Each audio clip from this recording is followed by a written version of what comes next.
There's so much information out there about marketing that it can get overwhelming simply knowing where to start in marketing your business. So in today's video, I want to walk you through how to create a marketing plan that actually gets results and brings you leads and sales for your business. Hey there, my friend. My name is Hugo Fernandez, founder of Just Digital Inc. and author of the Client Acquisition Blueprint.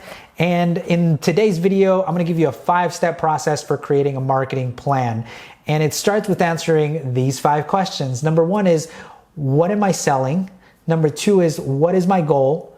Number 3, who am I selling to? 4, where can I get their attention? And 5, how am I going to get their attention? What am I going to do to get their attention and ultimately bring them in as a lead or a sale? And there's a really, really simple way to do this. And if you're in business, this is going to be simpler. If you're not in business, you still have to answer these 5 questions and use your best judgment, your research to try to figure out the answer to those 5 questions. I'll dive deep into each of those questions here in a second. But first, I want to give you the shortcut that you can use to try to figure out the answers to these questions using data that you probably already have. So the first thing that we need to do is to look at the past 12 months of your business or 6 months of your business. Pick a time frame, 6 to 12 months of your business, and pull a customer list of everybody who has done business with you, who has bought a product or a service. And you need to pull also what they bought, how much they bought it for, and if they bought other things, what was the total of those things. And the final thing is, where did they come from? Okay, so pull a customer list, let's say 12 months, and you need to pull a list of all the products they bought, how much they spent with you, and where they came from. Okay, once you have that list, the answers will be very apparent. You're going to try to figure out, what are the top 3 things that you've did to bring you clients in the past 12 months? Was it referrals? Was it word of mouth? Referrals from partners? Referrals from clients? Was it trade shows? Google ads? Was it organic SEO? Was it your website? Was it social media? Right? So when you have the list, you'll be able to see, hopefully you're tracking where you got those clients from, and you'll be able to see the top 3 ways you've gotten clients. Okay, it's really important to figure out where those clients came from, and then how do I repeat that? So which we'll cover here when we talk about the 5 questions. The second thing is, what products did they buy? What product did they buy first, second, third, or what bundle did they buy? And figure out which of your products or your top 3 product or services are your top 3 selling products. And then the next thing is, how much did each client pay you in total? So that will give you your customer value for that year. So if they spent $1,000 with you, that's your customer value is $1,000. So oftentimes I'll see businesses that, sell one product or service, but then they have repeat sales down the road and they don't account for that. So it's really important to figure out, what's my potential here for a client to be worth? And you want to use averages for all of this so that you get kind of a general picture of where your business is at. Sure, you probably have customers that bought a bunch of stuff. You probably have customers that bought very little. You have maybe you got one customer from this place, one customer from that place, but you want to look at what is working. What can I double down on? And you want to start from there. So pulling a list of customers, what did they buy? How much did they spend with you? And where did they come from? Okay. So once you have that data and that list pulled up, then you can go back and answer these 5 questions. What are you selling? If you did the first exercise, then that will be very apparent because it's whatever is your best selling product. We've tried cases where we've gone and tried to launch a new product that we thought was going to be really, really cool, but people didn't really want that. They wanted what they were already telling us that they wanted. So we just needed to figure out, how do we sell more of that? Okay. So let's say you're a plastic surgery office or a med spa. If you look at most websites, they have a laundry list of services, from fillers and all the different kinds of fillers to surgeries and all sorts of different things, right? So most businesses have a list of 10, 15, 20 different services, probably more products, but chances are Pareto's principle, the 80-20 rule, probably applies here. You get 80% of your revenue from 20% of your products or services. So you got to get super clear on what you're selling, because now you're going to create marketing campaigns around those products that people are buying, products or services that people are buying. Number two is, what is your sales target? How many clients do you want? How many customers do you want? And it's a simple math formula. You can look at what you did in those past 12 months and tack on 10, 20%, whatever it is, or come up with a new number if it's a new product, whatever the case may be. You have to get clear on your target. And the reason I use a sales target is because a lot of times marketers will focus on the wrong things that don't matter for your business, such as Instagram followers or reach or impressions or building your brand.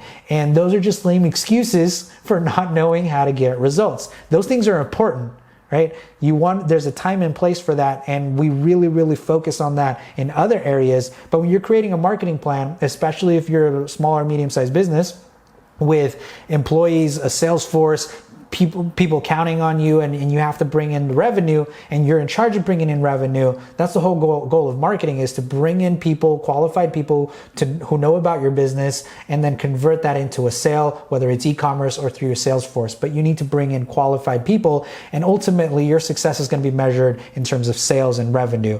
Because if it's hard to quantify a brand, and you can get to that, and there's intangible things that you can do, but that's not the goal of this video. If that's your goal, great. Make sure you're clear on that, and also make sure that you understand how all that works. There's a lot of intangible things on building a brand. So for the purpose of this video, we're focusing on a sales and revenue target. Once you have that revenue target, then you should allocate 10 to 20% of that top line revenue towards marketing, okay? And I created another video on how to budget for marketing, which I'll link in the description below.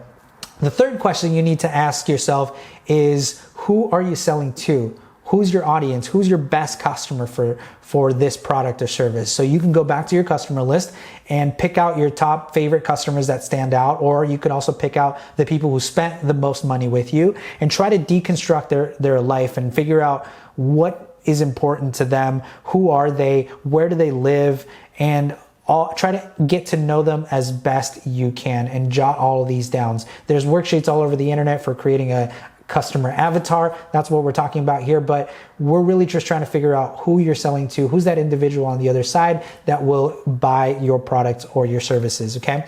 Number four is, where can you get their attention? What I mean by that is, where did you acquire those existing customers? And what are those acquisition channels? We call them acquisition channels. I'll also link in the description below a list of acquisition channels that you can choose from again, Google Ads, Facebook ads, trade shows, referral partnerships, SEO, email marketing, videos, and that's where all the tactics come into play.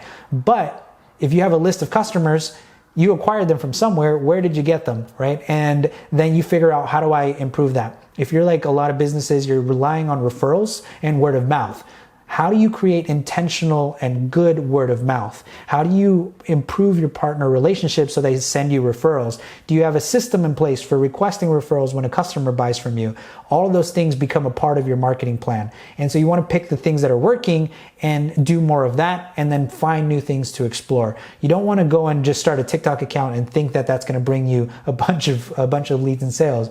If you're launching a new advertising campaign that's never been proven, you don't want to put all your energy and attention there when you have an operation over here to take care of. So you want to double down on what's working, and then layer on the new things and the things that you want to try, okay, such as a new acquisition channel, a new partnership, and so forth. So you have to be really intentional about where you're getting your customers so that that pipeline can always be there. Again, there's a link below on all of the acquisition channels and where you can go and get attention.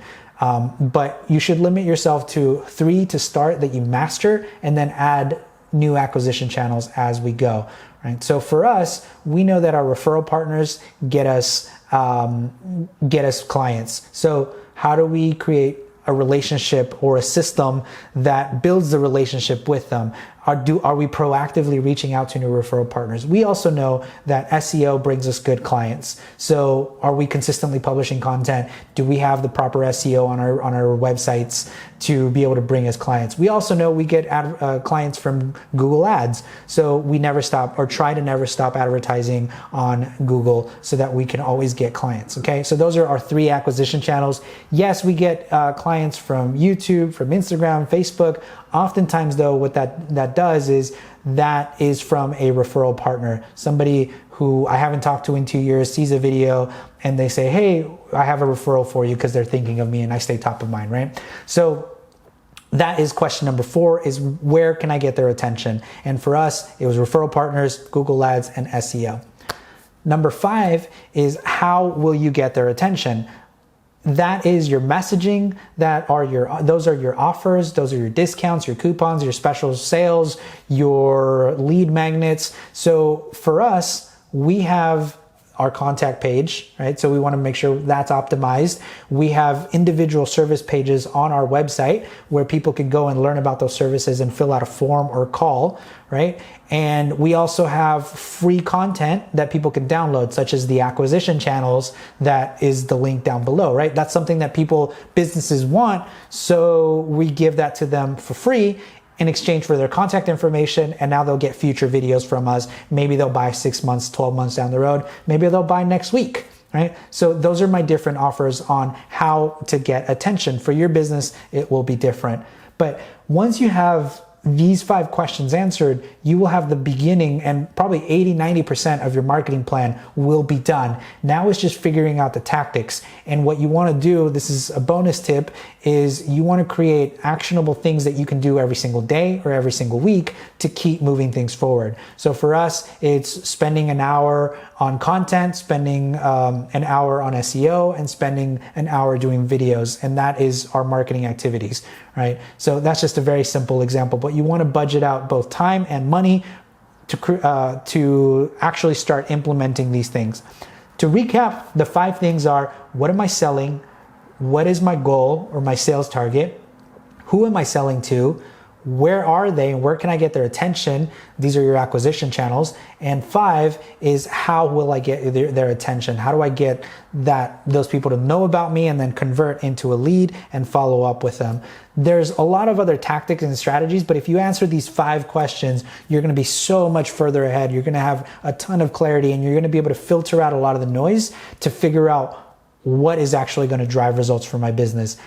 I hope you found this video helpful. If you did, give me a thumbs up. Leave me a comment below. Let me know what your top 3 acquisition channels are, where you're getting your leads from, and also make sure to click the link below to download a checklist or a full sheet on all of our acquisition channels and where you can go to get more customers.